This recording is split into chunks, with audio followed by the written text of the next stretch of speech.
সুপ্রিয় দর্শক, আসসালামু আলাইকুম। নিউজ অ্যান্ড ভিউজ অনুষ্ঠানে আপনাদের সবাইকে স্বাগত জানাচ্ছি। আমি সিকান্দার রেমান। গত ২৪ ঘন্টায় ঘটে যাওয়া আলোচিত সংবাদগুলো আমরা বিশ্লেষণ করতে চাই। দুজন অতিথি এরই মধ্যে আমাদের মাঝে এসে উপস্থিত হয়েছেন। আমি পরিচয় করিয়ে দিচ্ছি। আমার বাম পাশে রয়েছেন নীলুফার চৌধুরী মনি, সাবেক এমপি ও সহ সম্পাদক বিএনপি। এরপর রয়েছেন রাষ্ট্র সংস্কার আন্দোলনের প্রধান সমন্বয়ক হাসনাত কাইয়ুম। আপনাদের দুজনকেই আলোচনায় স্বাগত জানাচ্ছি। বেশ কিছু ঘটনা গত ২৪ ঘন্টায় ঘটেছে। এর মধ্যে আন্দোলন এবং বিভিন্ন দাবিতে রাজপথ সরগরম আমরা দেখছি।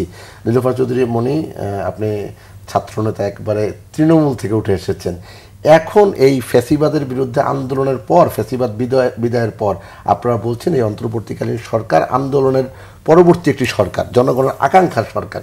সেই সরকার যখন দায়িত্বে, প্রফেসর ইউনূস যখন সেই সরকারের প্রধান, তখন দাবি দেওয়া নিয়ে রাজপথে নামাটা আসলে কিভাবে বিশ্লেষণ করবেন? ধন্যবাদ আপনাকে। যারা শুনছেন আমার শুভেচ্ছা অভিনন্দন, আমার সহ আলোচককে শুভেচ্ছা। দেখেন, এই কথাটা আমাদের হৃদয়ের কথা। আপনি যে কথাটা বললেন, একটা সরকারের এগেনস্টে বহু বছর রাস্তায় ছিলাম আমরা, রাজপথ ছাড়ি নাই, আন্দোলন করেছি সবাই মিলে, সবার সহযোগিতায়। সরকার পালিয়ে গেল, উৎখাত হতে না হতে আমরা কিন্তু অনেক আশায় বুক বেঁধেছিলাম সরকার চেঞ্জ হবে, একটা আমাদের মতো বাংলাদেশ হবে। আমাদের মানে এখানে আমি, আপনি, কাইয়ুম ভাই, সবাই। কিন্তু আমরা কি আসলে তা পাচ্ছি? আজকে ৯ মাস, কিন্তু এটা কিন্তু এখন আর হানিমুন পিরিয়ড না। ৯ মাস চলে গেছে, প্রায় ১ বছরের কাছাকাছি। এই সময়টার মধ্যে শুধু আন্দোলন, আন্দোলন আর আন্দোলন। যদি আপনি মনে করেন যে একটা জায়গায় যদি মানে ছন্দপতন ঘটে, ওই ছন্দপতনকে কিন্তু অনেকেরই ঘাড়ে নিতে হয়, আমরা চাই বা না চাই। লাইক একটা জায়গায় কোনো জ্যাম পড়লো, সেই জ্যামটা কিন্তু মুহূর্তের মধ্যে, ঢাকা শহরের কথাই ধরি, সবগুলো রাস্তা আশেপাশে কিন্তু একদম কলাপস হয়ে যায়। ঠিক আন্দোলনটাও এরকম। সরকার যদি সুষ্ঠুভাবে সবাইকে নিয়ে, সরকার যদি বুঝতো যে আমাকে সবগুলো দল, হয় সরাসরি কেউ বলেছে, না হয় কেউ মৌন সম্মতি দিয়েছে, এই দলগুলো, বিএনপির মতো একটা বড় দল যখন সরকারকে বলেছে যে এই সরকার আমাদের সরকার, এই সরকারের ব্যর্থতা মানে আমাদের ব্যর্থতা, আমরা চাই সর্বোচ্চকরণে এই সরকারের পাশে থাকতে, তারপরেও যদি এই সরকার ব্যর্থ হয় তাহলে সেই দায় আমাদের না। এই লাইনটা বলার, লাস্টের লাইনটা বলার কারণ এটা যে সরকারকেও বুঝতে হবে আমরা যে সহযোগিতা করতে চাই, সরকারের সহযোগিতা নেওয়ার মতো মানসিকতা আছে কিনা। সরকার দেখেন এই ৯ মাসের মধ্যে কয়টা রাজনৈতিক দলকে ডেকে কথা বলছে, চা খেয়েছে, তাদের অভিজ্ঞতাগুলো শেয়ার নিয়েছে। সরকার যে কয়েকবার ডেকেছে, সে কয়েকবার প্রত্যেকটা রাজনৈতিক দল গিয়েছে, কিন্তু তাদের সঙ্গে ইয়েস নো ভেরি গুডের মধ্যে সীমাবদ্ধ ছিল।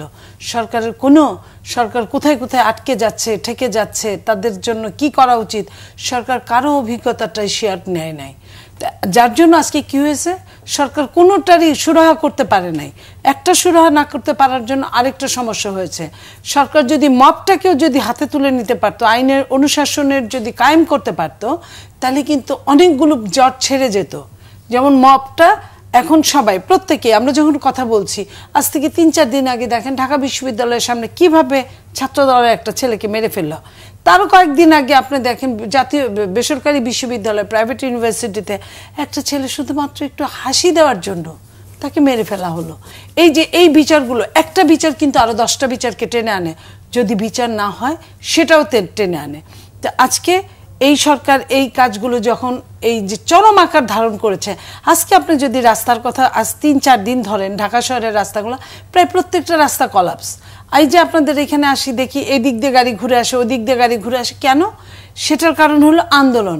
একদিকে আপনার যদি আওয়ামী লীগ নিষিদ্ধের আন্দোলন হয়, আরেকদিকে ইউনিভার্সিটির হল দেওয়ার জন্য আন্দোলন হয়, আরেকদিকে ছাত্র মেরে ফেলার জন্য আন্দোলন হয়, আরেকদিকে আপনার আইন শৃঙ্খলার চরম অবনতির জন্য আন্দোলন হয়, আরেকদিকে আপনার সরকারি যে ছত্রছায়া, যারা সরকারের লোক, তাদের ওইখানেও দেখি রাতে আন্দোলন, দিনে আন্দোলন। আমরা আপনাদের টেলিভিশনগুলোর কলের মাধ্যমে আমরা এই জিনিসগুলো দেখতে পাই।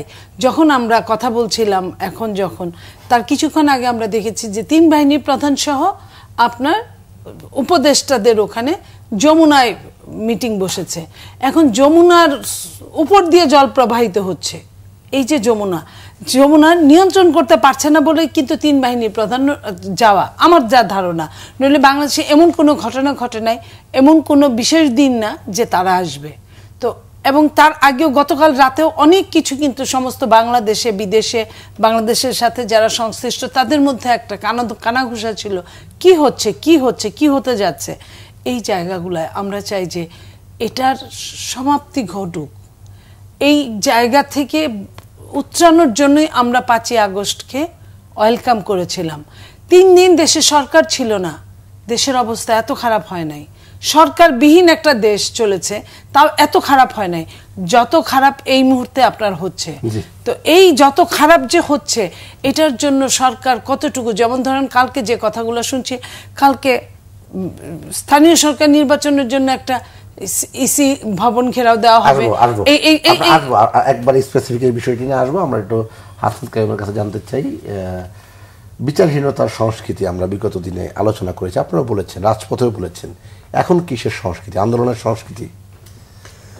দেখুন, আমি ধন্যবাদ যারা শুনছেন এবং আসলে আপনারা যারা সহ-আলোচক সহ অন্যরা যারা শুনছেন। আমি যেটা বলি এটা প্রায় রিপিটেড হয়ে যাচ্ছে একটা কথা, এটা হচ্ছে যে আমরা একটা জিনিস মিস করে গেছি। আমরা তো 15 বছর 16 বছর আন্দোলন করছি, সংগ্রাম করছি, মানে রাজপথে পুলিশ আমাদের মারছে কিংবা গ্রেফতার করছে কিংবা কাউ খুন হয়েছে, গুম হয়েছে, আমরা প্রতিরোধ করার চেষ্টা করছি। এইটা ধরেন এক ধরনের একটা পরিস্থিতি ছিল। এই পরিস্থিতিটার অবসান করার জন্য আসলে একটা অভ্যুত্থান হয়েছে বাংলাদেশে, এবং অনেক বেশি দাম দিয়ে আসলে এই সরকারকে আমরা পালাইতে বাধ্য করছি। 71-এর পরে এত দাম আসলে যাতে আর কখনো পরিশোধ করে নাই। তারপরে যে সরকার, যেটা বনিয়াপা বললেন, যে সেই সরকারটা তো ছিল আমাদের সবার আকাঙ্ক্ষিত সরকার, সবার সমর্থিত এবং সবার সম্মিলিত সরকার। তাইলে এই রকম যে সরকার, এখানে 2-3টা জিনিস ছিল তার সামনে। একেবারে একটা খুব স্পেসিফিক প্রধান একটা জায়গা ছিল যে সে এমন একটা ব্যবস্থা প্রতিষ্ঠা করবে যাতে ভবিষ্যতে যারা সরকার হবে তারা আর কেউ হাসিনার মতো ফ্যাসিস্ট হইতে পারবে না। তার আইনগতভাবেই তার ডালপালা ছেটে দেওয়া হবে, সংস্কার করা হবে রাষ্ট্রের। আমি যেটা বলছিলাম যে সংস্কারের যে সংস্কৃতি, সংস্কারের যে রাজনীতি, সেটা হচ্ছে কিন্তু সমন্বয়ের রাজনীতি, সমঝোতার রাজনীতি। মানে সবাই মিলে যেইটুকু আমরা একমত হইতে পারবো এইটুকু আমরা করব, যেইটুকু আমরা একমত হইতে পারবো না এটা আমরা আকাঙ্ক্ষা আকারে রাখবো, ভবিষ্যতে আমরা ওই পথে চলবো। তার মানে এটা ছিল আমাদের মধ্যে একটা সমঝোতার ভিত্তিতে চলার একটা পিরিয়ড। আমরা দেখলাম যে আমরা সমঝোতার ভিত্তিতে যে চলার পিরিয়ড, এইটাকে আসলে গুরুত্ব দিই নাই, লক্ষ্য করি নাই। আমরা আমাদের পুরনো যে সংস্কৃতি, যেটা ধরেন কোনোটা মবের সংস্কৃতি, কেউ কেউ এটাকে ধরেন বিপ্লবের সংস্কৃতি বলতে চাইছে, না মানার যে সংস্কৃতি, সহনশীলতা কিংবা সমঝোতা কিংবা সমন্বয়, একসাথে হয়ে একটা জিনিসকে পরিবর্তনের জন্য যেটা দরকার সেটা না করে কেউ কেউ মনে করছে তারাই আসলে এটা লিড করবে, বাকি কাউকে তার মানার দরকার নেই। তার মানে সে বিচ্ছিন্ন হয়েছে। কেউ কেউ যখন এটা দেখছে যে আপনি তাকে আসলে অবজ্ঞা করতেছেন এবং তাকে বাদ দিয়ে করে ফেলতে চাইতেছেন, তখন সে তার শক্তি নিয়ে আসলে থামছে যে না, এর সাথে তো যাওয়া যাবে না, তো বিপদের দিকে নিয়ে যায়। বিভাজন শুরু হয়েছে। বিভাজন হইলে যেটা হয়, বিভাজন থেকে তো ধরেন আমাদের যেটা চিন্তায় আসছে যে তাইলে এই সরকার পারতেছে না, এবং সরকারের যেটা দায়িত্ব ছিল, সরকার সবাইকে যেটা বলতেছিল, এগুলি রিপিট হয়ে যাচ্ছে। সরকার সবাইকে আস্থায় নিয়ে তাদের যে আসলে সমর্থন দিল, এই সমর্থনটাকে যে আসলে বাস্তবায়ন করা। আমি বললাম যে আমরা আপনাকে সমর্থন করি, এটার তো কোনো অর্থ নাই যতক্ষণ পর্যন্ত না আমার কোনো পরামর্শ কিংবা আমি তাদের আস্থায় না যাই কিংবা ওনারা আস্থায় না যায় এবং কোনো একটা সংকট আমরা একসাথে সমাধান করার জন্য বসতে না পারি, ততক্ষণ তো সমর্থন কেবলমাত্র সমর্থন, এটা এর বেশি কোনো কাজে আসে না। এই সরকার এগুলি দক্ষতার সাথে কাজে লাগাইতে পারে নাই, বিভাজনটা তৈরি হয়েছে। এবং আজকে তো মনে হচ্ছে যে বাংলাদেশের ধরেন অভ্যুত্থানের বাংলাদেশ না, আজকের বাংলাদেশ কিংবা 5 দিন আগের বাংলাদেশ আপনি দেখবেন প্রায় ঘৃণার বাংলাদেশ, প্রায় অবজ্ঞার বাংলাদেশ, একজনকে ছোট করার বাংলাদেশ, একজনকে বড় করার বাংলাদেশ। এবং যেই বাংলাদেশ ছিল হাসিনার হাতে, আমাদের অনেককে আসলে হাসিনার ওই সমস্ত রোগে আমরা তো আক্রান্ত হয়েছি। হাসিনার আমলে হাসিনাকে আমরা মনে করতাম যে উনি আমাদেরকে বিভাজিত করার জন্য আমাদেরকে একজনকে আরেকজনের বিরুদ্ধে লেলায় দিচ্ছে। এখনো পর্যন্ত সেই আদর্শ, সেই সংস্কৃতি, সেই চিন্তাভাবনা এবং সেই অভ্যাস একইভাবে কার্যকর। এবং এইটার ভেতর দিয়ে আমরা আসলে এত রক্তপাতের ভেতর দিয়ে যেটা অর্জন করার সম্ভাবনা তৈরি হয়েছিল বহুদিন পরে, 54 বছরে এত বড় সম্ভাবনাও কখনো তৈরি হয়নি। সেই সম্ভাবনাই 9 মাসের মধ্যে প্রায় এটা তো নিঃশেষ হয়ে যাওয়ার পথে। কেন নিঃশেষ হচ্ছে? এটা ক্ষমতা লিপ্সা, অবিশ্বাস। আপনি ধরেন একেবারে যদি পরিষ্কার করে বলি, তাহলে বাংলাদেশের 3টা পক্ষ যদি ধরেন, সরকার এবং এনসিপি প্রায় এক পক্ষ, বিএনপি এক পক্ষ, জামাতে ইসলামী এক পক্ষ, এবং এই 3 পক্ষের কারোর সাথে কারো ধরনের আসলে কোনো সমঝোতার জায়গা নেই। প্রত্যেকে আসলে কে একাকে ল্যাং মেরে আসলে ক্ষমতায় যাবে কত দ্রুত, অথবা কত বিলম্বিত করবে, ক্ষমতায় যে আছে সে ক্ষমতায় আসাকে কত বিলম্বিত করবে, এই রকমের একটা আসলে মানে প্রাক অভ্যুত্থান সময়ের মতো একটা চেষ্টার মধ্যে বাংলাদেশ ঢুকে গেছে। আমাদেরকে এই বাচ্চাদের রক্তপাত এবং এখনো পর্যন্ত যারা আহত তাদের আহাজারি আমাদেরকে কোনোভাবে আসলে এই কিছুই শিক্ষা দিতে পারে নাই।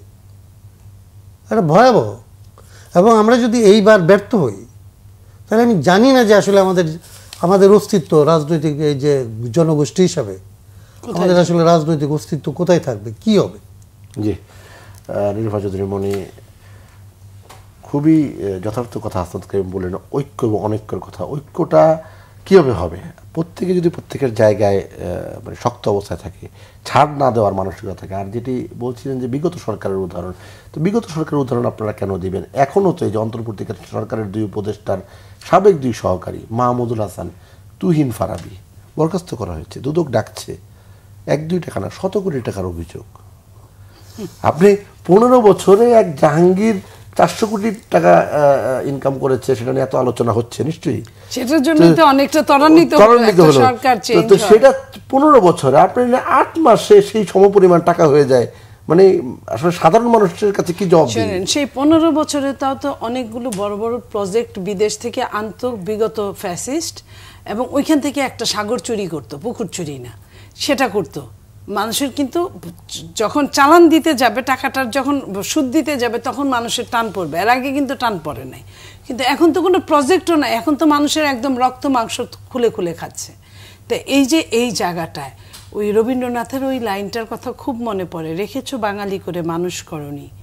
এই যে এরা এত বড় বড় কথা বলে আসলো, এই বাচ্চা পোলাপানগুলা যে সাদা পাতার মতো, আমরা যে বলি সাইকোলজিতে একটা কথা বলে যে একটা সন্তান যখন জন্মগ্রহণ করে তার উপরে কোনো ছাপ পড়ে না, সে সাদা পাতার মতো থাকে, তারপরে যে ছাপ পড়ে সেই ছাপেই সে বড় হয়। তো এই বাচ্চাগুলা তো পোলাপানগুলা সাদা পাতার মতো ছিল। এরা পড়ালেখা করছে, বাপ মায়ে যা দিছে, পারলে খাইছে, না পারলে টিউশনি করছে, কষ্ট করছে, হেঁটে হেঁটে চলছে। এটা কোনো লজ্জার কথা না, এটা বাংলাদেশের অবয়ব প্রকৃতি, এটাই স্বাভাবিক। নইলে হলে থাকবে কেন? একটা সময় আমরাও হলে থেকেছি, মধ্যবিত্ত থাকে, নিম্ন মধ্যবিত্ত মাস্ট থাকে, এবং কেউ কেউ হলে থাকতে গিয়ে নিজের নাম চেঞ্জ করে, নাম পরিচয় চেঞ্জ করে আরেকটা পরিচয় বড় হতে হয়, ছাত্রলীগ অথবা অন্য আরও কোনো নাম। আমরা যেহেতু 15.5 বছর এই নামটার সাথেই পরিচিত, আমরা এটাই বললাম, কারণ পরবর্তীতে আমরা তাদেরকে অন্য অন্য দল করতে দেখেছি নতুন নতুন, সেই হিসেবে আমি তাদের পক্ষ নিয়ে কথাটা বলছি। তো এই যে সাদা পাতার মতো ছাপ থাকে, তারা তো খারাপটাকে খারাপ বলে এসেই তারা এই জায়গাটা নিয়েছে।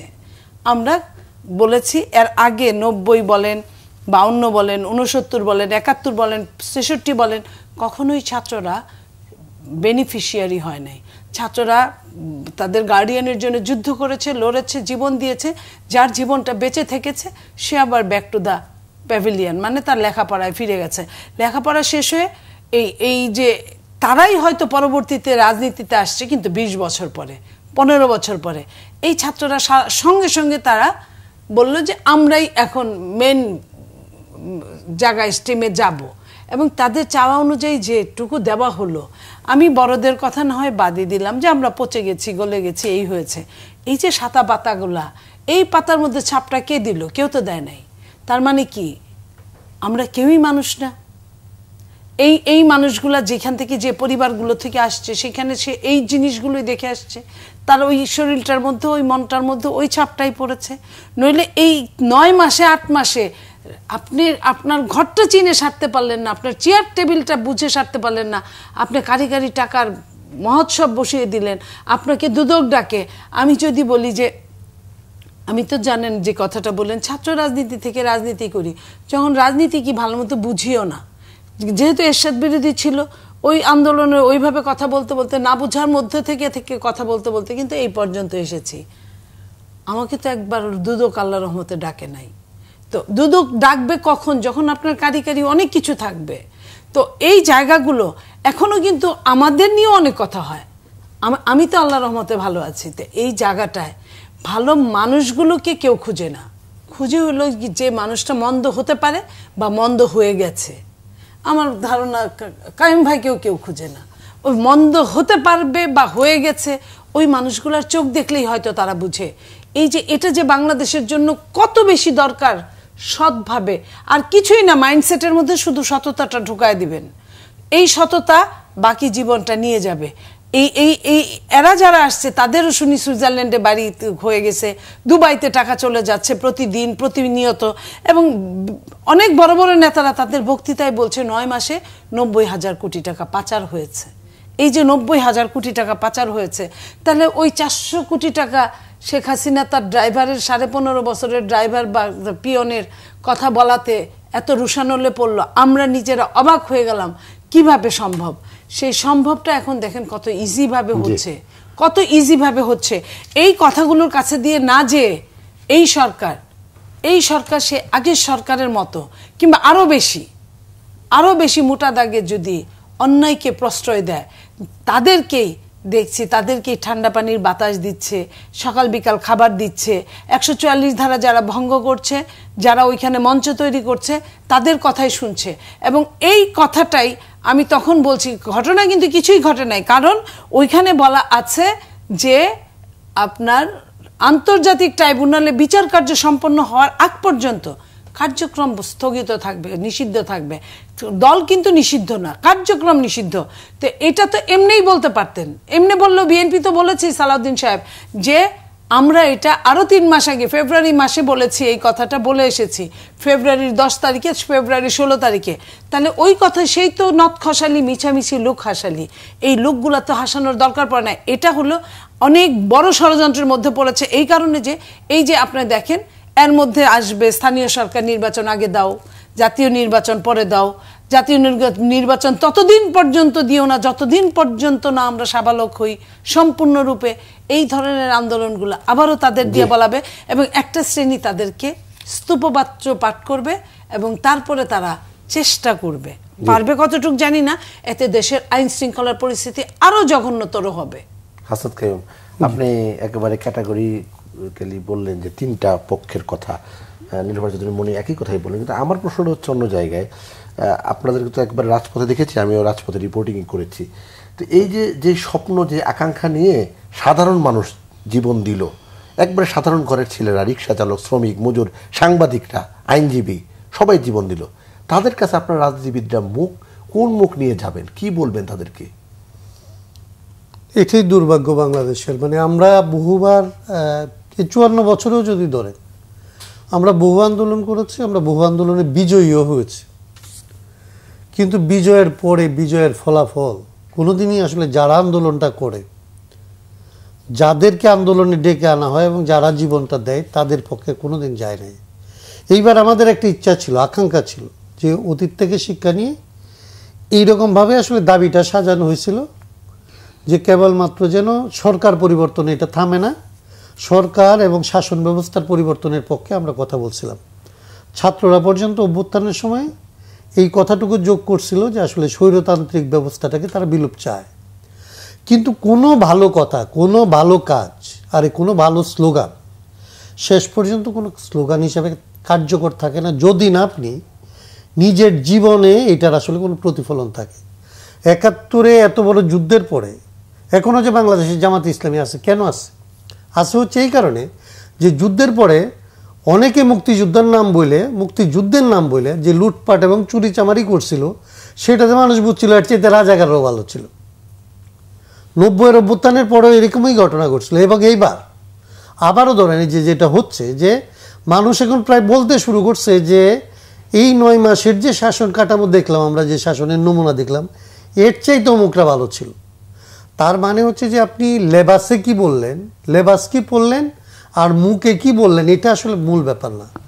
মূল ব্যাপার হচ্ছে আপনি কি করছেন, আপনি আসলে যেই ব্যবস্থা ছিল তার চাইতে উন্নততর কোনো ব্যবস্থা আসলে আপনি তৈরি করার চেষ্টা করছেন কিনা। মানুষকে খুব বোকা মনে করার তো কোনো কারণ নেই, মানুষকে বোকা মনে করে অনেকেই, যারাই ক্ষমতায় যায় তারাই মনে করে মানুষকে খুব বোকা বানানো সহজ। মানুষ অনেকদিন কথা বলেন, এই জন্য মনে হয় যে মানুষ বোধহয় বোকা হয়ে গেছে। মানুষ তো সবটা বোঝে, আপনি যেটা মিন করেন এটাও বোঝে, আপনি যেটার অভিনয় করেন এটাও বোঝে, আপনি যেটার ছল করেন সেটাও সে বোঝে। মানুষকে এরা বোকা মনে করে, আমাদের দেশের মানুষ বোকা না। আমি যেটা বলি যে এইটা যে হয় না, এটা যে হইল না তার কারণ দেখেন যে আপনার এই সরকারের প্রধান দায়িত্ব কী। এই সরকারের একটা যদি দায়িত্ব থাকে তাহলে তার হচ্ছে এই সব ব্যবস্থার সংস্কার করা, যাতে আর ভবিষ্যতে ফেসিবাদ না আসে। ফেসিবাদ মানে কি? ফেসিবাদ একদিক থেকে ক্ষমতা, এবং এই ক্ষমতা হচ্ছে লুটপাটের ক্ষমতা, পাচারের ক্ষমতা, টাকা পয়সা মানুষের কাছ থেকে তুলে নিয়ে কিংবা তার নামে বিদেশ থেকে ঋণ করে এনে নিজেদের আত্মসাৎ করার ক্ষমতা, এবং এটা থেকে বাধা দিলে তাকে মুখ বন্ধ করার ক্ষমতা, তাকে জেলে দেওয়ার ক্ষমতা, তাকে গুম করে ফেলার ক্ষমতা, এটাই তো স্বৈরতন্ত্র। তা আজকে যদি আপনি আবার একই কাজ করেন এবং এর চাইতে জঘন্যভাবে করেন, আপনি যত সুন্দর নাম দিয়েই করেন, তাতে কি আসলে স্বৈরতন্ত্র যাবে? আমি স্বৈরতন্ত্রের নাম বাদ দিয়ে এটা অন্য নামে যদি করি, আজকে হিটলারের নাম বাদ দিয়ে যে কি বলে নেতানিয়াহু করতেছি ফিলিস্তিনে, তাতে কি হিটলার আর মানে নেতানিয়াহুর মধ্যে কোনো পার্থক্য হচ্ছে? তা আমরা যদি আজকে এইরকম কাজ করি, যে কাজ অভ্যুত্থানের এখনও তো শহীদের মৃত্যুই থামে নাই, এখনও আজকের পত্রিকায় মানে লজ্জা, আপনি যেটা বলছেন যে আমাদের রাজনীতিবিদদের কোনো লজ্জা নাই, তো লজ্জা থাকলে যারা ক্ষমতায় আছে, আজকে পত্রিকার নিউজ হচ্ছে, টেলিভিশনের নিউজ হচ্ছে, যেই চানাচোরালা লোকটা তার বাচ্চাদের পালতো, সেই লোকটা এই অভ্যুত্থানে মারা যাওয়ার পরে বাচ্চাদেরকে এতিমখানায় দিয়ে দিতে হয়েছে। এবং আমরা তারপরে টকশোতে বসে কথা বলতেছি, আমাদের নেতারা বক্তৃতা করে, আমাদের নেতারা সরকারে আছে এবং তারা বিনিয়োগের গল্প করে। তো আমাদের লজ্জা, মানে এটা তো মনে করা হয় যে রাজনীতিবিদদের মধ্যে কোনো লজ্জা থাকতে নাই। রাজনীতিবিদরা আসলে মানুষের পর্যায়ে পড়ে না, ও সত্যকে মিথ্যা করবে, মিথ্যাকে সত্য করবে, এটাই চরিত্র দাঁড়াইছে। তো বাংলাদেশের মানুষ এইরকম রাজনীতিবিদদের হাত থেকে মুক্তি পাওয়ার জন্য ছাত্রদেরকে নেতা বানাইছিল। ছাত্ররা তো কোনো নেতা ছিল না, ওরা কোনোদিন কোনো নেতৃত্বের জায়গায় ছিল না। এদেরকে মানুষ ভালোবাসে নেতা বানাইছিল, যে আসলে রাজনীতিবিদরা পৌঁছে গেছে, এগুলি নষ্ট, এই ফ্রেশ পোলাপানকে এসে তো তাদেরকে আজকে দুদক ডাকে এবং দুদকে যায় না। এবং দুদকে ডাকে কাদেরকে? যাদেরকে আপনি ছাঁটাই করছেন। তো যাদেরকে ছাঁটাই করছেন, যাদের আন্ডারে চাকরি করছে, তারা কি ফেরেশতা? তারা ওই পদে থাকে কিভাবে? এবং অন্যদের কি অবস্থা? আজকে পর্যন্ত 9 মাস কমিটমেন্ট ছিল, আমরা চাইছিলাম যে একটা বাংলাদেশে আপনারা একটা নজির স্থাপন করেন, যে একটা অ্যাকাউন্টেবিলিটি নজির, একটা অনেস্টির নজির। তারা বলছিল যে তাদের আসলে সম্পদের হিসাবটা দেবে। একটা লোকের সম্পদের হিসাব দেওয়ার সাহস হয় না কেন? তারা সম্পদের হিসাব দিয়ে শুরু করতে পারে না। মানে কোথায় দাঁড়াইছে বাংলাদেশটাকে, কোথায় নিতে চায় তারা? বড় বড় গল্প বলার পেছনে ন্যূনতম যে সততাটা লাগে, ন্যূনতম যে নৈতিক জোরটা লাগে, ন্যূনতম যে জিনিসটা দেখাইতে হয়। আমাদের যে আইনি, আমরা যারা ওকালতি করি, তাদের একটা ধরেন ম্যাক্সিম আছে, বলে যে জাস্টিস কেবল করার ব্যাপার না, জাস্টিস যে হয়েছে এটা দেখাইতে হয়। তো তারা যে কেবলমাত্র দেশটা পরিবর্তন করে ফেলতে চায়, দেশটা নতুন বাংলাদেশ বানায় ফেলতে চায়, বানাইতে হলে তারা যে নতুন বাংলাদেশ বানানোর উপযুক্ত, সেটা তো তাদের সততা দিয়ে, তাদের কর্মকাণ্ড দিয়ে দেখাইতে হবে তো বাংলাদেশকে। তো আজকে পর্যন্ত পুরনো বাংলাদেশের সাথে নতুন বাংলাদেশের কোনো পার্থক্য তো তারা আজকে পর্যন্ত দেখাইতে পারে নাই। আমাদের কিছুতেই কিছু দেখছি না। কোনো জায়গায় কি লুটপাট কমছে? বরং বকরা বাড়ছে। কোনো জায়গায় কি আইনশৃঙ্খলার উন্নতি হয়েছে? আপনি গতকালকে একজনের বাড়িতে গিয়ে হামলা করছে এই একটা ছাত্র সংগঠনের নাম দিয়ে, পুলিশ তাদেরকে আটকাইছে, তারপরে তাদেরকে গিয়ে ছাড়াই আনছে। মানে কি? এবং যে ছেলেগুলিকে ছাড়াই আনছে তাদের বিরুদ্ধে চাঁদাবাজির অভিযোগ আছে, রিপিটেডলি তারা চাঁদাবাজি করছে, লিখিত দিয়ে নিয়ে এসছে, কোনো বাসায় আর আজ থেকে যাবে না, বাসার ভিতরে যাচ্ছে। মানে বাসার ভিতরে এইটা কি এখনো পর্যন্ত মানে কি? তারা অভ্যুত্থান, একটা জিনিস হচ্ছে যে আপনি আন্দোলনের ভেতরে আছেন, আরেকটা হচ্ছে আপনি কনস্ট্রাকশনের ভেতরে আছেন।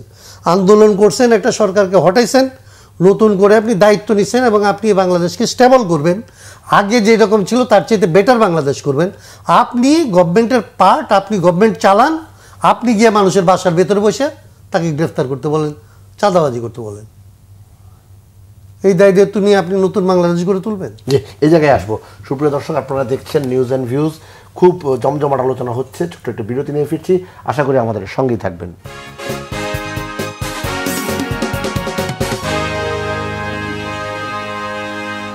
সুপ্রিয় দর্শক, বিরতির পর নিউজ অ্যান্ড ভিউজ আরও একবার স্বাগত জানাচ্ছি। আমি সিকান্দার রেমান।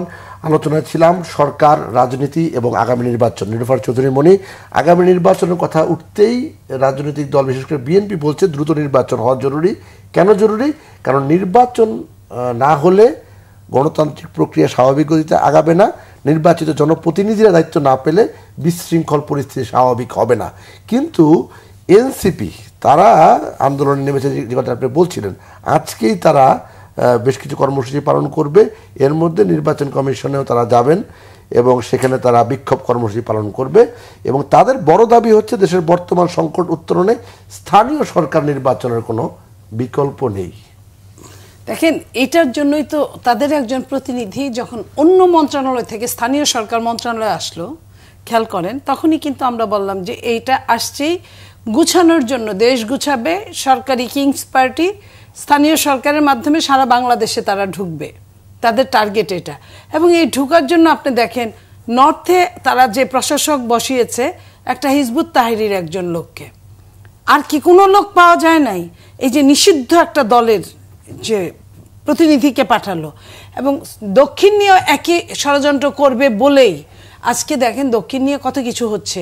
এটা কিন্তু বিএনপি কিন্তু তার নৈতিকতার জায়গা থেকে এটা করার কথা না, কিন্তু বিএনপি যখন বুঝতে পেরেছে যে এদের দূরভিসন্ধিটা কোন জায়গায়, এবং আপনি যখন আওয়ামী লীগ নিষিদ্ধ করা হলো, তথাকথিত নিষিদ্ধ, এটা নিষিদ্ধ না, নিষিদ্ধ করা হলো, তখনই কিন্তু আমরা বুঝলাম যে ঠিক এই পন্থাই অন্য কাজগুলো তারা ত্বরান্বিত করার জন্যই এই যে ঠান্ডা পানির বাতাস দেওয়া, এসিতে রাখা, খাওয়া দাওয়া করানো, মঞ্চ বানানো, এই জিনিসগুলো সরকারের ছত্রছায়া হচ্ছে। আমি আবারও বলছি, এদেরকে আমি দোষ দিতে চাই না, এটা জাস্ট খালি এরা হলো উপসর্গ, এরা কিন্তু প্রকৃত রোগ না। প্রকৃত রোগটা হলো সরকারের মধ্যে নিহিত। আপনার এই যে আগামীকালকে যে ঘোষণাটা তারা দিল, এতে কি হবে? এতে আবার দেখবেন যে দলগুলো, আরও কিছু দল আছে যে দলগুলো চিন্তা করে যে আমরা তো এই মুহূর্তে বিরোধী দল হতে পারবো না, সরকারি দলও হতে পারবো না, আমরা তো এর চেয়ে ভালো অবস্থায় আছি, সরকারি দল হলেও আমরা এই ফ্যাসিলিটিসটা পেতাম না, আমরাই প্রশাসন নিয়োগ দিচ্ছি, আমরাই আপনার বিভিন্ন ভিসি নিয়োগ দিচ্ছি, আমরাই সারা বাংলাদেশে দাপট খাটাচ্ছি, আর কিছু ছেলেরা পয়সা ইনকাম করছে, এটা করতে থাক, এটা যত করবে ওদের বদনাম তত হবে, আমরা এই দিক দিয়ে খুব ভালো আছি। তারাও নির্বাচন চাইবে না। এই নির্বাচন না চাওয়ার জন্য গণতন্ত্র আবার হুমকির মুখে পড়েছে এবং আরও পড়বে। এই পড়ার জন্য বিএনপি কিন্তু প্রথম থেকেই বলছিল নির্বাচনের ডেট দেন। তখন অনেকেই বলেছে বিএনপি খালি নির্বাচন করে কেন, ক্ষমতা যাওয়ার খুব শখ। আপনার খুব নগ্নভাবে কথাগুলো বলতো, আপনি খেয়াল করেন, কথাগুলো বলতো, অনেক সাংবাদিকরাও বলতো, অনেক অ্যাঙ্কাররাও বলতো, আপনারা শুধু হয়তো বা কারো কথাই তারা ওইভাবে তুলে আনার চেষ্টা করতো। এই যে প্রমাণটা খুব বেশি দিন লাগলো না, দেখেন মাত্র 9 মাস, এই যে প্রমাণটা বের হয়ে গেল যে আমরা যা বলেছি ঘটনাগুলো তাই হচ্ছে। আমাদের নেতারা যা বলেছে, মহাসচিব, যে দেশটাকে ডেস্ট্রয়ের দিকে নিয়ে যাওয়া হচ্ছে, নির্বাচন না দেওয়ার জন্য অনিশ্চয়তার দিকে নিয়ে যাওয়া হচ্ছে। আপনি দেখেন, আপনি আগামী 7 দিনের অবস্থা দেখবেন, দেখার পর আপনি তাই বলবেন আমার সাথে। আমি হয়তো আপনার সঙ্গে 7 দিনে দেখা নাও হতে পারে, কিন্তু আপনি বলবেন যে এই টেবিলে বলে গিয়েছিল। দেশের অবস্থা আরও খারাপ থেকে খারাপতর হতে যাচ্ছে। এই খারাপতর হওয়ার জন্য যারা পেছন থেকে মদত দিচ্ছে, ওরাই কিন্তু প্রকৃত মাস্টার মাইন্ড। এই যে বলছিল না যে চিফ অ্যাডভাইজার যে মাস্টার মাইন্ড অমুক তমুক, এখন কিন্তু আর বলে না, কারণ উনি নিজেও তো বিদেশ ঘুরছে। উনি কিন্তু বাংলাদেশ সম্পর্কে, বাংলাদেশে 50টা লোকের নাম উনি বলতে পারবে না। উনি যে মানুষগুলোকে চেনে সব বিদেশি নাগরিক, বাঙালি। কেন বলে? আপনি দেখেন, আমরা যখন বিদেশে যাই, আপনিও বা কায়ুম ভাইও, বাঙালিরা কিন্তু ভীষণ অতিথি পরায়ণ। তারা খুঁজে আমাদের মতো সাধারণ পাবলিকরে খুঁজে বের করে, একবেলা খাওয়ায়, একটু কিছু গিফট দেয়। তো ডক্টর ইউনূস উনি তো অনেক বড় মাপের বিদেশে একজন যাওয়া মানুষ, কারণ উনি এত বেশি পুরস্কারে পুরস্কৃত যে তার সাথে কেউ একটা ছবি তুলতে পারলেও নিজেকে বিরাট কিছু মনে করে। আর বাঙালিরা তো তাদের প্রথাগত একটা খাওয়ানোর একটা ব্যাপার থাকেই। তো ওনার সঙ্গে উনি যতবার যে দেশগুলায় গেছে, অতবার ওই বাঙালিরা আমাদের দেখা করেছে। এর মধ্যে যারা অন্যতম বেশি তেলের ড্রাম নিয়ে বসতে পারে, তারাই কিন্তু পরবর্তীতে উনি ওই নামগুলোই মুখস্থ করেছেন। ওই দেশে গেলে যতবার গেছে ততবার ওই লোকগুলারই ফোন করেছেন, হ্যাঁ আমি আসছি, বা ওরা খবর রেখেছে। তারাই কিন্তু বিভিন্ন জায়গায় স্টেপ বাই স্টেপ বসেছে। তারা না বাংলাদেশ সম্পর্কে তেমন কিছু জানে, না উনি বাংলাদেশ সম্পর্কে তেমন কিছু জানে। বাংলাদেশের কিন্তু যে পুরখাওয়া বাংলাদেশের যে অবস্থা, এটা সঙ্গে না থেকে আপনি একজন সাংবাদিক বিটার হিসেবে আপনি যতটা বুঝেন, আমি কোথায় কোথায় কতটা কষ্ট করা মানুষ, এটা কিন্তু আরেকজন বুঝবে না। তাকে আমি বলে দিলেও সে অনুধাবন করতে পারবে না। কিন্তু যেখানে আমি উষ্টা খায় পড়ে গেছিলাম আর আপনি টেনে আমাকে তুলছেন, সেইখানটা কিন্তু আপনিও জানেন পরিস্থিতিটা কোথায় ছিল, আমিও জানি পরিস্থিতিটা কেমন ছিল। এই জিনিসগুলো কেউ আজকে যারা ক্ষমতায় আছে একজনও বুঝে না। একজনও বুঝে না দেখে কি প্রতিরক্ষায় দায়িত্বে আছে, কি আপনার পররাষ্ট্র দায়িত্বে আছে, কি স্বরাষ্ট্র দায়িত্বে আছে। তারা তো অনেকেই 20 বছর কোনো চাকরিই করে নাই, কোনো খাইছে দাইছে নাতি নাতনি নিয়ে ঘুরে বেড়াইছে, দেশ বিদেশে গেছে, মানুষের আপ্যায়নে মোহিত হয়েছে। তারা এখন আসছে ক্ষমতার দণ্ড নিয়ে। তারা না তাদের অভিজ্ঞতা আছে, না তারা কারো কাছ থেকে অভিজ্ঞতা অর্জন করতে চায়, তাদের সেই বয়সটাও নাই অনেকের। এবং কারো কারো কেউ কেউ আসছে অন্যদের জিও পলিটিক্সে কাউকে তুষ্ট করার জন্য, তাদের যে মিশনারি, সেই মিশনারিকে ফুলফিল করার জন্য। সেই মিশনারি যতদিন ফুলফিল হবে, আমার বা আপনার বা হাসনাত কাইয়ুম সাহেবের, ওনার কপাল কোনোদিন খুলবে না। আমরা ততবার উষ্টাগত হব। সেই উষ্টাগত হওয়ার জন্য যাদেরকে দায়িত্ব দেওয়া হয়েছে, আপনি দেখেন এদের ম্যাক্সিমাম বিদেশি নাগরিক, অথচ একটা দেশের সংসদ সদস্য বিদেশি নাগরিক হতে পারে না, সরকারি চাকরিজীবী বিদেশি নাগরিক, ডুয়াল নাগরিক হতে পারে না। এটা কিন্তু এখনো আইনে আছে। তারপরেও এখন সর্বোচ্চ জায়গায় বিদেশি নাগরিকরা বসে আছে। এইভাবে তো একটা দেশ, গণতন্ত্র তো দূরের কথা, স্বৈরতন্ত্র চলতে পারে না। এটা অন্য দেশের শাসন চলবে এই দেশে। জি হাসনাত কাইয়ুম, আসলে আইনজীবী হিসেবে আপনার কাছে জানতে চাওয়া, আসলে 5 আগস্টের পরে আমরা যখন এই আলোচনাগুলি করতাম, আগস্টের শেষের দিকে কিংবা সেপ্টেম্বর অক্টোবরে কিংবা নভেম্বরে, তখনও কিন্তু আপনারা খুব পজিটিভলি কথাগুলো বলতেন। যে সময় যতই যাচ্ছে আপনাদের মুখের ভাষাটা কেমন মানে খুব রূঢ় হয়ে যাচ্ছে। এই যে কথাটি নীলুফার চৌধুরী মনে বললেন, জিও পলিটিক্স, আমি একেবারে সরাসরি যদি আপনার কাছে জানতে চাই যে এই যে বন্দর এবং করিডোর নিয়ে যে ব্যাপক সমালোচনা হচ্ছে, এই বিষয়গুলো কি বর্তমান সরকারের প্রায়োরিটি লিস্টে থাকা উচিত ছিল কিনা? আপনাকে ধন্যবাদ। আমি ওই প্রশ্নটা আসার আগে আমি আপার সাথে একটা বিষয় একটু যোগ করি। আমরা নিজেরা মনে করি যে বিএনপি মানে আমাদের দেশে এখন যারা ধরেন রাজনৈতিকভাবে মাটির মধ্যে যারা আছে, তার মধ্যে আমি মনে করি সবচেয়ে বেশি দায়িত্বশীল ভূমিকা পালন করার কথা বিএনপির। এবং বিএনপির ভাষা, বিএনপির গেস্টার পোস্টার সমস্ত কিছু খুব গুরুত্বপূর্ণ এই মুহূর্তে। সরকারের বাইরে বিএনপি হচ্ছে সবচেয়ে বড় শক্তি। তো বিএনপি যখন নির্বাচনের কথাটা বলে, তখন আমরা যারা আসলে নির্বাচন চাই, বিচার চাই, সংস্কার চাই, আমাদের মধ্যে আসলে দেখা যায় যে আসলে বিএনপি যখন নির্বাচনের উপরে ফোকাস করে, কোন ব্যাখ্যা বিশ্লেষণ থেকে করে আমি ওইটা যেতে চাই। কিন্তু আমি দেখি যে আমার বড় বড় 2টা আকাঙ্ক্ষাকে আসলে ওনারা বাইপাস করতে চায়। কি আকাঙ্ক্ষা? বিচারের আকাঙ্ক্ষা আছে আমাদের। আমরা মনে করি যে যারা বিচার কেবলমাত্র যারা গুম খুন এগুলি করছে তাদের না, যারা এখান থেকে একদম আত্মস্বীকৃত লুটেরা, যারা হয়তো 14 সালে যে অ্যাফিডেভিট দিছে দিয়ে বলছে আমার 200 কোটি টাকার সম্পদ আছে, 18 সালের নির্বাচনে এসে সে বলছে যে আমার 4000 কোটি টাকার সম্পদ আছে, আর 24 সালে এসে সে অ্যাফিডেভিট দিয়ে হয়তো বলতেছে তার 8000 কোটি টাকার সম্পদ আছে। তাদের এই সম্পদ বৃদ্ধির আসলে কোনো ধরনের বৈধ পন্থা নাই। তাদের ব্যাপারে আজকে পর্যন্ত কোনো ধরনের ট্রাইব্যুনাল, স্পেশাল কোনো ট্রাইব্যুনাল এবং এগুলি বাজেয়াপ্ত করার কোনো ব্যবস্থা নেই। এই আগের দুদক দিয়ে চলতেছে। আমরা এটা চাই। আমরা মনে করি যে আপনার যে ট্রাইব্যুনাল যেরকম ধরেন আমাদের গুম খুন মানবতা বিরোধী অপরাধের বিচারের জন্য যেরকম আপনার আন্তর্জাতিক মানবাধিকার বিরোধী ট্রাইব্যুনাল আছে, এই চুরি বাটপাড়ির যে সমস্ত ব্যাপার ছিল এগুলিরও আসলে আত্মস্বীকৃত আসলে এরকম অপরাধীদের সম্পদ বাজেয়াপ্ত করার জন্য স্পেশাল ট্রাইব্যুনালের দরকার ছিল। আমরা এটা বারবার বলছি, আমরা সরকারকে আনতে পারি নাই। তার মানে আমরা বিচার চাই, আমরা ধরেন সংস্কারটা চাই, যেটা আমি বলতেছিলাম যে এইখানে এরকম একটা সংস্কার চাই যাতে আবারও কেউ হাসিনা হয়ে না উঠুক। বিএনপি ক্ষমতায় আসুক এটা হয়তো হতে পারে, কিন্তু বিএনপি ক্ষমতায় এসে হাসিনার মতো ক্ষমতাসীন হোক এটা তো আমরা চাই না। তাইলে বিএনপিকে নির্বাচনের বিএনপিও চাইবে এই শিক্ষা নেওয়ার পরে? আমি জানি না, মানে শিক্ষা তো আমরা কেউ নেই না। আমরা 9 মাসে দেখতেছি কেউ শিক্ষা নেই না। অথবা আমাদের এই জন্য ভয় আছে, তো 54 বছরের অভিজ্ঞতা আমাদের কেউ শিক্ষা নেয় না। সেই জন্য আমরা তো চাই যে আসলে এমন একটা পরিস্থিতি তৈরি হোক যে পরিস্থিতিতে কেউ আসলে চাইলেও এরকম হইতে পারবো না। সেই সংস্কারটার কথা উপেক্ষা করার মতো না। তাহলে এগুলি করতে হলে কি লাগবে, মানে একটা সমন্বিত রোডম্যাপ লাগবে, বিচারের রোডম্যাপ লাগবে, সংস্কারের রোডম্যাপ লাগবে, নির্বাচনের রোডম্যাপ লাগবে। এই সমন্বয়টা, এই সমন্বিত রোডম্যাপটা যখন বিএনপি না বলে নির্বাচনের কথাটা বলে, তখন আসলে এই প্রশ্নটা ওঠে যে ক্ষমতায় যেতে চায়।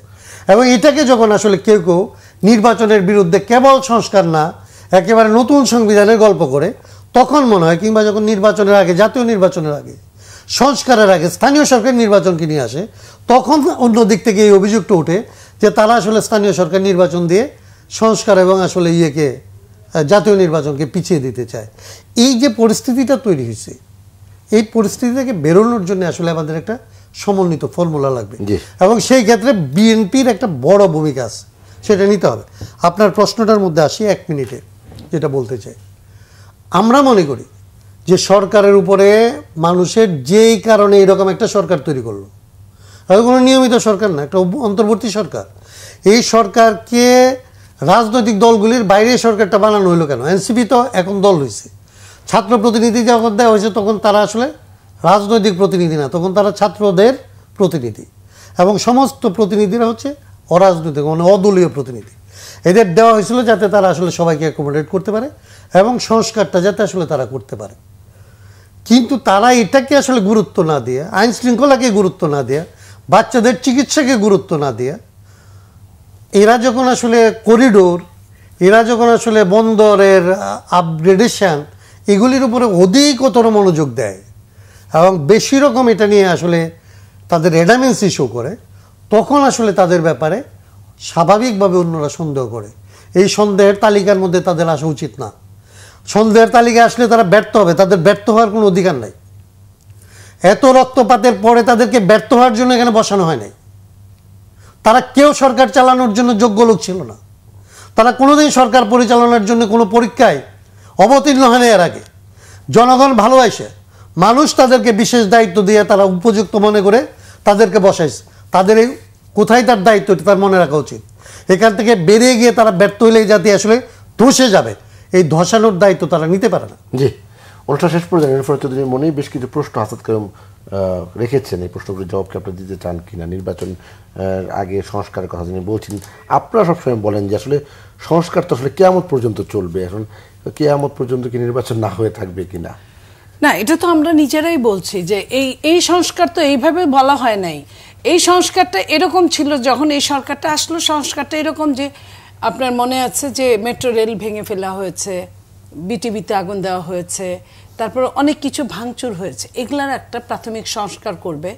নির্বাচন কমিশনটা একটুখানি সংস্কার লাগবে, কারণ ওইখানে যারাই গেছে তারাই কারো না কারো ক্রীড়নকে পরিণত হয়েছে। সেই সংস্কারগুলো, এবং এছাড়া বাইরের যদি কোনো গুরুত্বপূর্ণ তারা সংস্কার মনে করে, এটা চলমান থাকবে।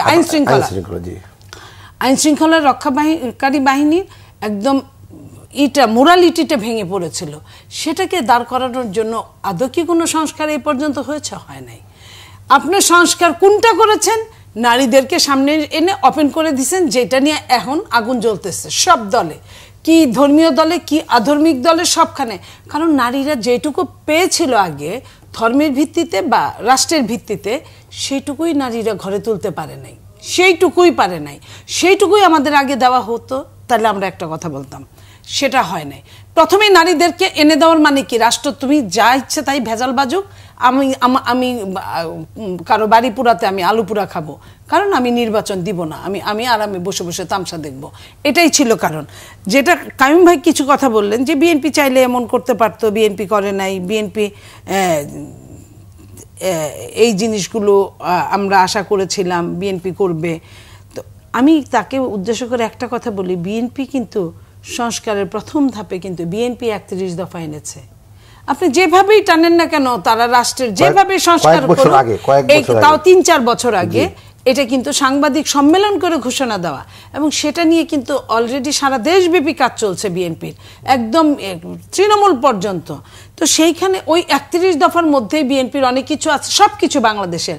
তার উপরেও যদি আপনাদের যদি কোনো দ্বিমত থাকে, সেখানে বিএনপি কিন্তু এটা ওপেন করে দিয়েছে যে আপনারা এসে আলোচনা করতে পারেন, আমরা ওই জায়গা থেকে আরও মডিফাই করব। তো সেই জায়গায় এরপরে এই সংস্কারের কি দরকার ছিল, এবং সংস্কার যারা করে তাদেরও দেখেন মেন সংস্কার কারকগুলোকে বিদেশ থেকে হায়ার করে আনা হয়েছে। মনে হয়েছে বাংলাদেশে যারা থাকে সব গরু ছাগল, আর যারা বিদেশে কোনো সময় গেছে কোনোভাবে পড়তে গেছে পড়াইতে গেছে, যারা সংশ্লিষ্টই না ওই সংস্কারের, যেমন সংবিধান সংস্কারের কোনো সংশ্লিষ্টতাই নাই, অথচ উনি সংবিধানের সংস্কার করছেন, সংবিধান বানাচ্ছেন। এইভাবে সময় ক্ষেপণ করা এবং রাষ্ট্রকে গণতন্ত্র থেকে বহু দূরে নিয়ে যাওয়া ছাড়া এই সরকারের আর কোনো কাজ নাই। এটা কিন্তু এত দিনে মানুষ ক্লিয়ার, প্রত্যেকটা মানুষ ক্লিয়ার হয়েছে। আসাদ কাইয়ুম, নিরূপা চৌধুরী মনে এইবারের আলোচনায় এবং আগের বার আলোচনায় একটি কথা খুব জোর দিয়ে বলেন, বিদেশি নাগরিক মানে আসলে দ্বৈত নাগরিক বোঝাতে চেয়েছেন। তো এদের যদি যোগ্যতা সম্পন্ন কেউ থাকে কাজ করতে কি খুব অসুবিধা নাকি এটার পরিমাণটা বেশি হয়ে গেছে নাকি? এই জনমনে কিন্তু প্রশ্ন আছে, এটি প্রশ্ন আছে, আপনার ব্যাখ্যাটা কি? এইটা দুই কারণে আছে। একটা হচ্ছে যে ধরেন এমনিতে আমাদের সাংবিধানিকভাবে তো যেটা ধরেন বাধা আছে তো একটা, এখন পর্যন্ত তো এই বাধাটা তোলা হয়নি। তুলে দিলে একরকম হতো যে যদি বলেন যে পরিবর্তিত পরিস্থিতিতে এখন দুনিয়ার বিভিন্ন দেশে আমাদের লোকজন আছে, তাদের যা ইন্টেলিজেন্সি আছে এটা আমরা কাজে লাগাবো, এটা একটা ব্যাপার, সেইটা তোলা হয় নাই। কিন্তু এইরকম একটা সংবিধান যতক্ষণ বহাল আছে সেইটার অধীনে এসে যখন আপনি ওই রকম জায়গাগুলিতে কাজ করেন যেটাতে আপনি করার কথা না, তখন প্রশ্নটা খুব লিগ্যাল প্রশ্ন হয়, ভ্যালিড প্রশ্ন হয়।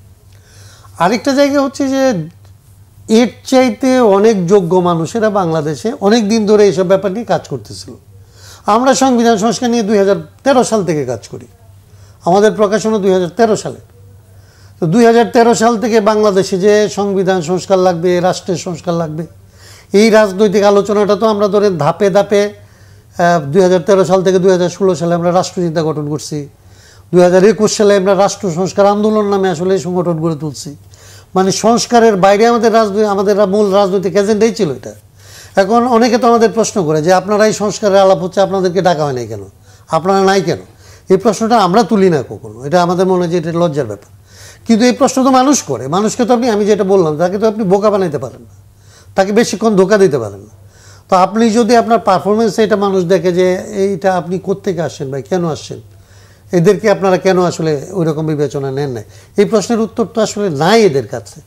যদি রিয়েলি এরা কাজের ভেতর দিয়ে, পারফরমেন্সের ভেতর দিয়ে আমাদেরকে আপ্লুত করে মানে আমাদেরকে আসলে করতে পারতো, আস্থা দিতে পারতো, তাহলে এই প্রশ্নগুলি উঠতো না।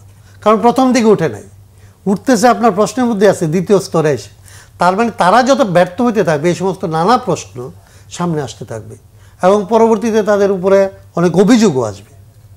তো আমার কাছে মনে হয় যে তাদেরও উচিত যে আসলে এই বিষয়গুলি বিবেচনায় নেওয়া এবং নিয়ে আন্তরিকতার সাথে যত দ্রুত সম্ভব তাদের যা ম্যান্ডেট সে অনুযায়ী তাদের প্রসিড করা।